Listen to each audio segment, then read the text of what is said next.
बुलेटिनमध्ये एक महत्त्वाची बातमी पाहूयात। महाराष्ट्र केसरी स्पर्धेचा वाद अद्यापही सुरू आहे।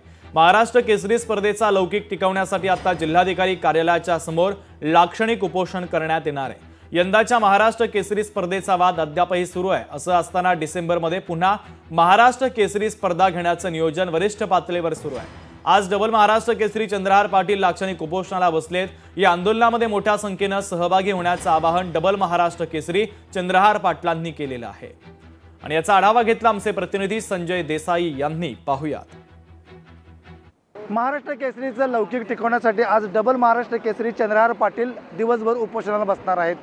आता ते आलेले आहेत। आतापासून ते सायंकाळी 6 वाजेपर्यंत ते या ठिकाणी उपोषणाला बसले आहेत। सांगलीच्या जिल्हाधिकारी कार्यालयासमोर ते उपोषणाला बसणार आहेत। महाराष्ट्र केसरी स्पर्धेचा लौकिक टिकवण्यासाठी ते जिल्हाधिकारी कार्यालयावर लाक्षणिक उपोषण करण्यात येणार आहे। या आंदोलनात मोठ्या संख्येने पैलवान सहभागी झालेले आहेत।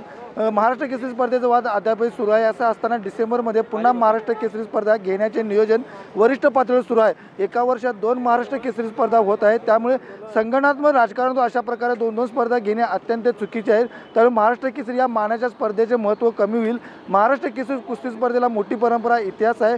संपूर्ण देशातच नव्हे तर प्रदेशात सुद्धा ही महाराष्ट्र केसरी स्पर्धेचा लौकिक आहे। त्यामुळे मुख्यमंत्री देवेंद्र फडणवीस आणि शरद पवार एकत्र येऊन या महाराष्ट्र केसरी स्पर्धेचा वाद मिटवावा असं चंद्रहार पाटील यांना वाटते। यासाठी ते आज दिवसभर आंदोलनाला बसणार आहेत। कॅमेरामन सुजितसह संजय देसाई, लोकशाही मराठी, सांगली।